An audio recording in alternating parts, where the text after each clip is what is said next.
Hello, everybody. My name is Sharon Jenkins. I am the Master Communicator, and we are doing the Literary Fellowship this morning. And I have two distinguished guests. I have Carol Little, the NAM president. Hey, Carol. Hey, Sharon. And I have Michelle Simpson, and she is one of the most fantabulous authors on the face of the earth. So I want them to introduce themselves to you, but I want to share something with you. Our focus today is on giving, and you know the Literary Fellowship is for authors, and these two women exemplify the very meaning of the word. So once they introduce themselves, you will know specifically why I made that choice and why I made that statement. Okay, we'll start with Carol. Carol, introduce yourself. Well, I'm Carol Little, and I am with Northwest Assistance Ministries. I've been serving here at the ministry since 2001. We're an interfaith coalition whose mission is to strive to meet basic human needs through neighbors helping neighbors. And you do a fantabulous job. So tell us a little bit about some of the services you offer. Well, we have a myriad of programs and services designed to meet basic human needs. We have a nutrition center that serves over 11,000 individuals. Actually, this month alone, we're poised to, to serve that number. Last year, through our various programs, our Meals on Wheels, our Family Violence Center, our Children's Clinic, our Learning Center, our Senior Center, and our Nutrition Center, we served over 131,000 individuals. So, Carol, I say with the utmost confidence, you really know about giving. And so I just want to thank you for being on the show today. So we're going to come back to you. Now, let's talk to Michelle Simpson. Michelle, how you doing, girl? I am well. How are you, Miss Sharon? Excellent, excellent. How's the weather in Dallas? It's a little chilly. It's a little chilly and drizzly outside, so it's perfect winter weather. Wow, wow. So tell our viewing audience a little bit about you. Tell them who you are, what you do, and we'll ask some more questions a little later. But I'm curious what you're going to say about who you are and what you do. Get me out of here. I'm on an audio call. I'm sorry, my dog is in here. I'm trying to get my son to get my dog out. I'm so sorry. My dog is just doing what she wants to do. That's the last baby in the house. My name is Michelle Simpson. I'm an author. I've written at this point, thank God, almost 30 books.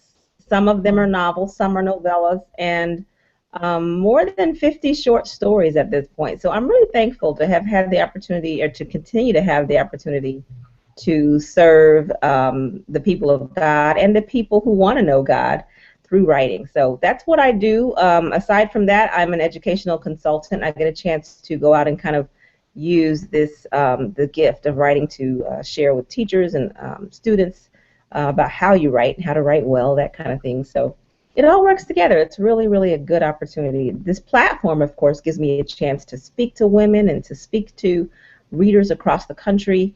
My ministry is working, I guess my formal ministry, I guess if I can say that, is working with wives. And so it's my passion that the Lord has given me, and He's given me this platform as an author almost, to speak to women about what it means to be a wife. So it's really kind of neat how He worked all that together.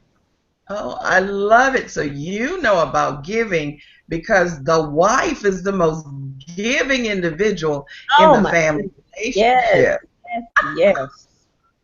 We are giving. Okay, well, thank you very much. Now, Carol, I have a question for you. Sure. You are also an author, and we want to hear a little bit about the book that you've written and why you wrote this book. Sure, absolutely. Well, The title of the book is called Cutting the Strings, and it's a memoir, and it's about my journey. You know, a lot of us have some pretty rocky starts in life, but that doesn't really mean that it has to define who we are. And my particular journey was all around finding what my purpose was in life. And it was interesting because, you know, for the longest time, you know, I struggled like a lot of people do. And in those struggles, you know, I went through all the myriad of emotions that a lot of people that experience poverty, domestic violence, you know, alcoholism. When you grow up with those things, you're always looking at other people and you're thinking, you know, why can't I have what they have? And you know, as adults, we all know sometimes it's prettier on the outside than it is on the inside. So, but you know, when you're growing up, you know, there's a hunger there, and the hunger is all around getting to a better place. And so for me, that's really what Cutting the Strings is all about, is how to let go of the negative influences that you may find yourself in, and the consequences of cutting those strings, because it's not easy. It's not easy to let the negative influences go to get to where it is you're meant to be in this world. And for me, it was rocky. It was oftentimes lonely. But I just felt this push. I felt this continual tug to keep on going for what, you know, and now I realize, you know, that it was God, and it was God pushing me forward, propelling me forward, and my book really kind of is a tale about all of the angels that were in my life every step of the way. When things got tough, when there were challenges, then I'd have an angel kind of step in and somehow miraculously, you know, from little things to big things, help me get to the next place in my life. And when I finally ended up in ministry, I remember the epiphany I had. I had been there a couple of months, and I had just had an encounter with a homeless individual, and went into my office. And as I sat down, and I looked at the wall, and I saw angels on the wall. I had some paintings that, you know, of angels, and there was also a scripture and a quote from Scripture that said, "As for me and my house, we shall serve the Lord." And right then and there, I realized that all of my struggles had brought me to that place, and that was why I had to go through all that, because my purpose was to understand and be able to help and reach out to the people that were coming to the ministry. And so it's you know, it's really, for me, Cutting the Strings is an opportunity for me to share with others that might be struggling, that those struggles make you stronger, and they also give you an understanding so that you can reach back and help others once you get to the other side. So, Carol, you said some profound things just a few minutes ago, especially in the season of giving, when people are wishing and hoping that they had, quote unquote, the things that normal, quote unquote, people have. Mm-hmm. And I believe that we're living in a society where we are learning to be appreciative of what we have, and in doing so, we're in a position where we can give a little bit more freely. Once we see our cup full, we are able to pour a part of ourselves into somebody else. And so I'm very encouraged by your journey, and I love your transparency. So I want to thank you for giving, and I'm very aware of what NAM does because it's in my community where I live. and I'm very aware. And the way I met Carol, everyone, is a resident in the 55 plus community that I live in. And yes, I'm a sexy 58-year-old. Love that. Love that. I'm right there with you. Fabulous and fun and funny and all that wonderful kind of stuff. I met a young lady who spoke very highly of you and very highly of your book. And actually, because of her, we nominated you for an award.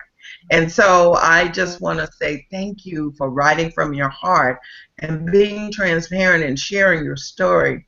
And you give in leaps and bounds of yourself and making the world around you a better place. So thank you for that. Thank you very much. Thank you, Sharon. And, you know, the old saying that, you know, you get far more than you give is definitely true in this case. You know, for me, it's more of a blessing to be a part of this ministry than anything I could ever give. It's a gift. It's wonderful when you're in the center of your purpose. Yes. It is so wonderful. It's like you get your piece of heaven here on earth. Absolutely, absolutely. And you know, for me, the joy of where I'm at right now is that I have the best seat in the house. I get to see the need present itself in one door, and the solution comes in the other door. And I see his work every day. And even though I've been doing this for a long, long time, when I see his hand and I see his love, I still get goosebumps. You know, there are some people that just kind of take it in stride, and it's like, yeah, of course. But me, it's so awesome. I get goosebumps every time. It's pretty amazing stuff. I understand. That's the way I feel when I help an author birth their book baby. That look on their face when they see that first initial draft, or they see that first, the galley, or, you know, that feeling was like, I did that. Yeah. It's phenomenal. You use your God-given talents to help someone else and to shed light in their world. And there's nothing more powerful than impacting someone's life in a positive way. Absolutely, absolutely. So, Miss Michelle, yes, let's talk about you and giving. Talk about you and giving. And Carol, I need you to help me here, asking Miss Michelle some questions here. So, Miss Michelle, talk about what giving means to you. Well, one of the cool things about writing novels is that you really get a chance to explore different themes in the work. And I'm gonna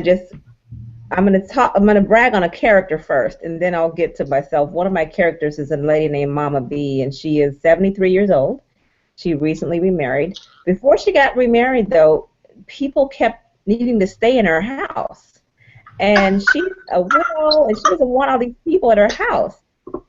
And so what she ends up, people end up coming into her house and living with her. And, you know, it's one thing, I think, to help people kind of give them things or take things to them. But when someone moves into your house and you're sharing a space with them, I think that changes the meaning. It's like a huge sacrifice. So that's been interesting to me, to see that character grow and to see so many people say, you know, watching Mama B help other people has helped me as an individual as well. So that's kind of the character piece of it. But for myself, I get an opportunity to give lots of ways, and financially for one thing, but another thing that I do is I mentor ladies I mentor other writers, I mentor ladies who are coming out of prostitution and getting into... I didn't know that.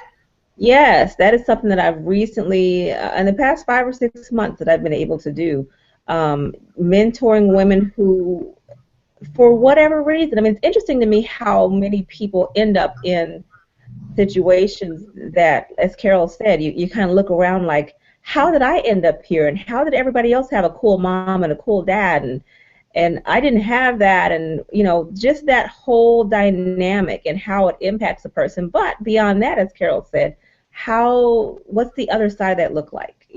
What does it look like when you are no longer paranoid about things? And these are not women who are in their 20s and 30s. These are women who are in their 40s and 50s who have spent a lot of their lifetimes feeling neglected and feeling like an orphan soul, I guess is the word I'm looking for, the phrase I'm looking for. And so it's really neat to be a part of that restoration and to share the love of Jesus, because he is the ultimate giver.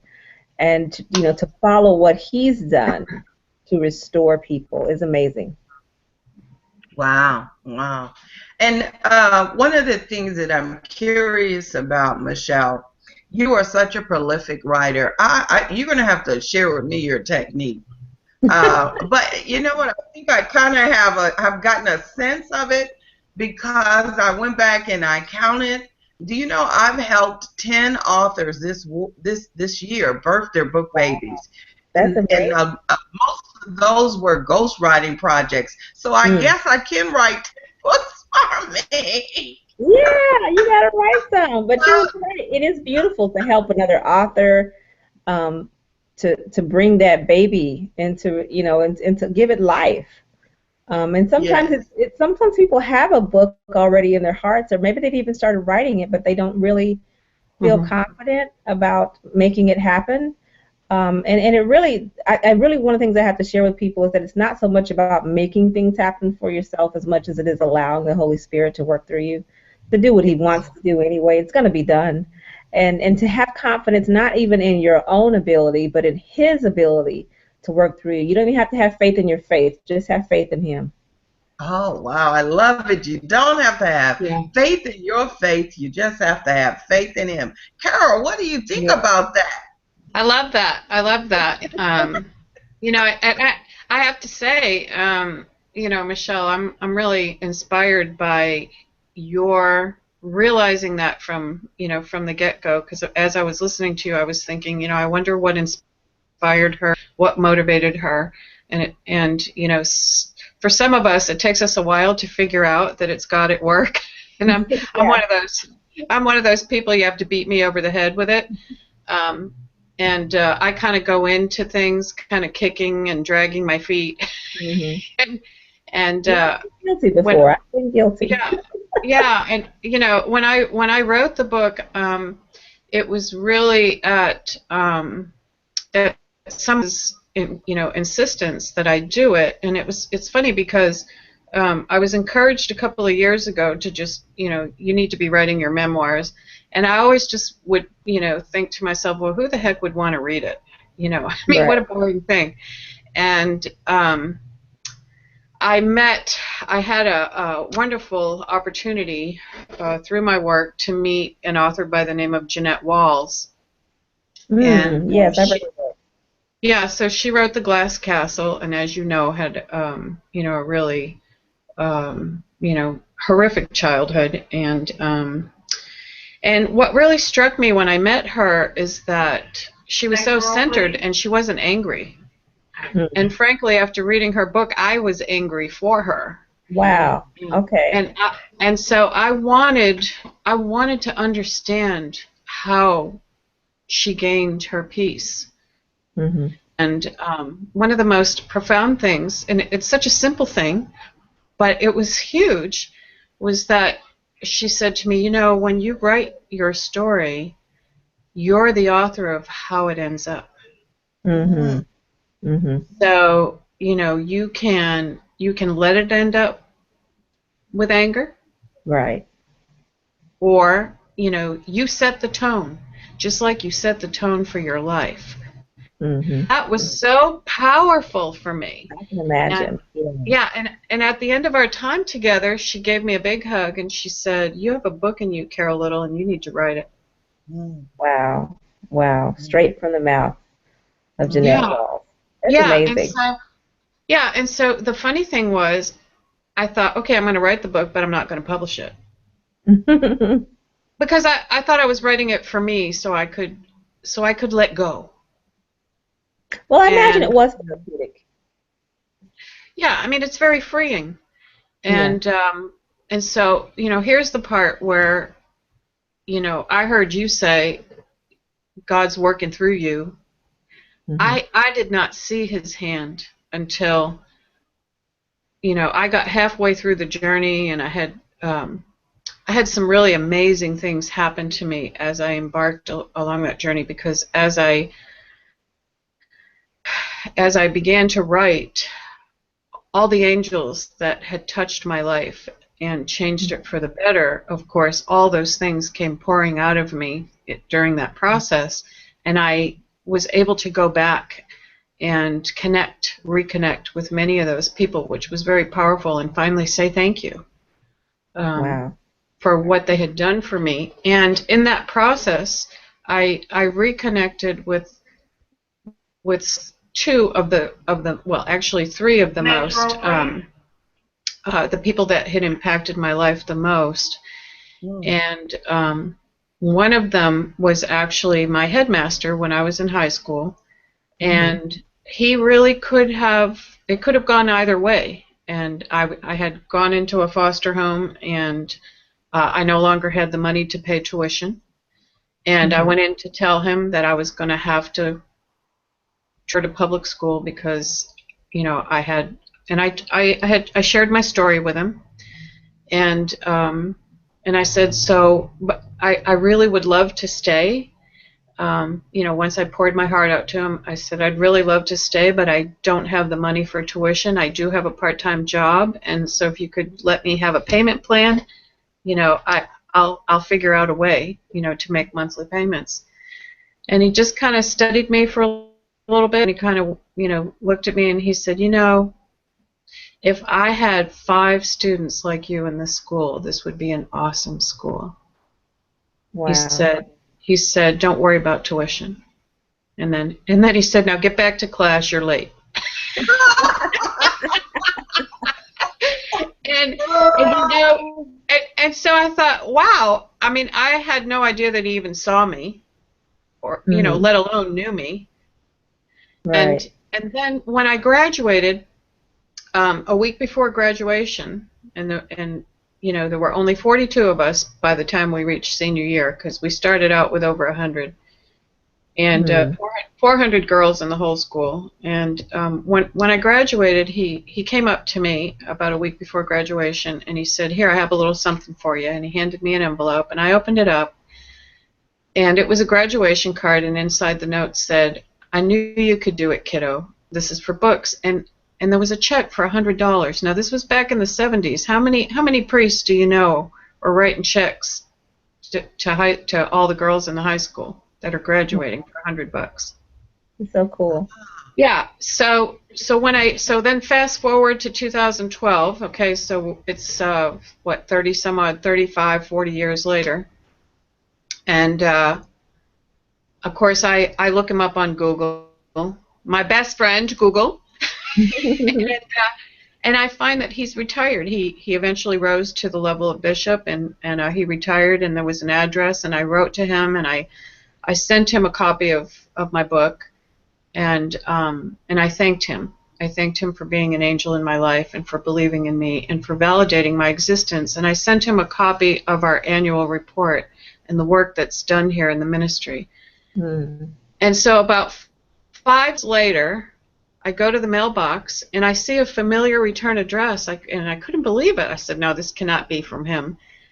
And he's 82 years old, and I open Oh, up the letter, and the handwriting is kind of shaky, yeah. and basically, he said, I was so excited to read your letter, to read your book, and to see the work that you are doing in the world. There's so much pain. There's so much misery. Your ministry is so needed. Hmm. I called your math teacher. I called your English teacher. I am, we are so proud of you. And then he signed it, all God's love, Bishop. Aw. And out of that letter fell another check for $100. Oh, wow. Oh my That's so God. sweet. He's so sweet. Well, and Wow. I mean, for me, it was He validated me then, Yeah. and he's validating the work that I'm doing now. Yeah. And there's nothing more powerful than that. Yeah. Yeah. God is good to use people for those wonderful things in our lives. Yeah. So, You know, that's for me when I realized I needed to publish the book. Hmm. wow, Yeah, wow, definitely. Definitely. wow. Well, ladies, one of the things that I want to say, Carol, you got me crying over here. I didn't mean to do that. Crying because we just need to be willing vessels. Yes. And we don't have to know where we're going to end up. We just have to trust Yes. that God will put us where we need to be, doing the work that we need to do for the glory of His kingdom. And Right. one of the things that totally blows me away. Now, I didn't know, I'm so glad I put you two guys together for the very last month of the year because of the focus of both of your ministries.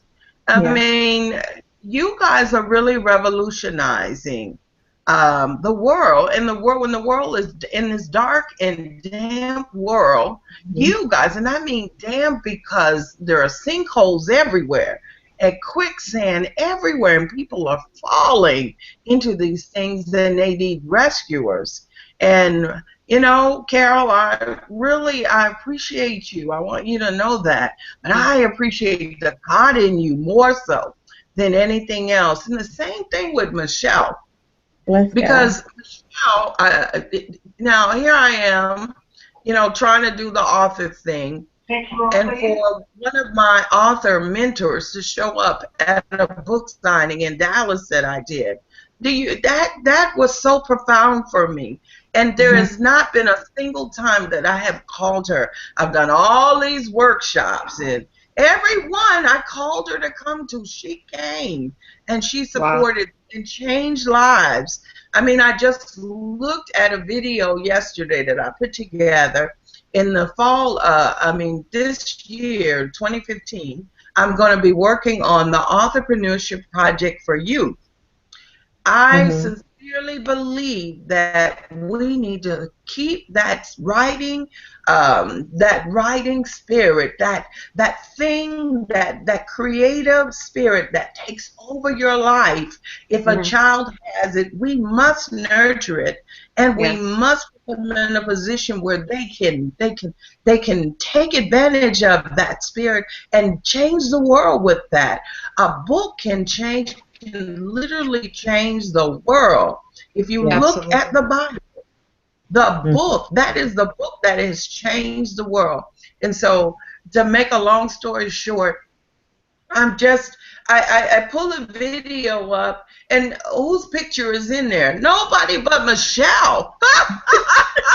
Picture in a classroom full of kids. So, I am just blown away by your God assignments, and the way you give so freely. If people gave with the love that you all give, then we would live in a great world. And I agree with the bishop. My encouragement to each of you all is to continue. This wasn't a program where we were celebrating each other, but I want to take this moment and genuinely celebrate both of you all, because sometimes authors get caught behind the book, and that's all they do. But you use that vehicle to tell your stories that change lives. That is a ministry. And that is a mission that you all have shown up for and done quite well. So I want to personally thank you for being obedient and sharing a part of yourselves. And for you, Carol, is all of yourself. And for Michelle, it's really all of you too, with the world. With the world. And so, and Carol, you need to read one of Michelle's books, and Michelle, you can pick up Carol's book. Definitely. But we actually got one more minute, and what I want you to do, ladies, Carol starting, and then Michelle, and then I'll close out the show. Please leave the world with a giving message for the season. So, Carol, you're first. No pressure. What is no pressure? The one thing that I want to encourage people to do is not let their doubt, people need to realize that all of us have been put in this world for His purpose, and whether we know what it is or not, the way we get closer to Him is when we reach out and help someone with something that we know, something that we're good at. And the way you figure that out is do what you love. So whatever it is you love. For me, I just always feel better about myself when I'm helping someone else. It makes me feel closer to God. And so it's like I light up when I'm able to visit with a senior, or I just feel so good. It energizes me. It makes me realize that we're all here for His purpose. And so I think I would encourage everyone to just figure out what it is that makes you light up and go and do it. Amen. Amen. So, Carol, if they want to contact you, I see you have CarolJLittle.com. Is there another way that they can contact you if they're interested in talking with you further? Yes, they can reach me at CarolLittle2000@yahoo.com. Okay. All right. Thank you. And Miss Michelle, what is the thing that you want to leave with our listening audience? Well, I'm sitting here I'm actually in my kind of journal prayer closet space as we're having this talk, and I have my journal right here, and I wanted to just read Isaiah 61:1-3 as we are in this giving season, which is really all year long. But what did Christ give us? I just want everybody to focus on that as we're looking at this season. The Spirit of the Lord God is upon me, because the Lord has anointed me to preach good tidings to the poor. He has sent me to heal the brokenhearted.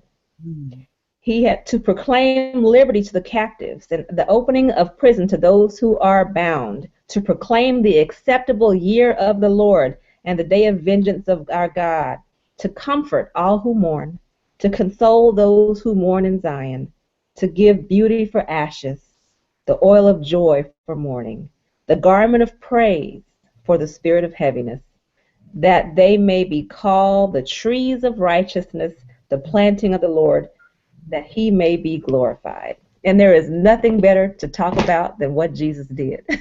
And so I love that. Isaiah 61:1-3. The best gift ever.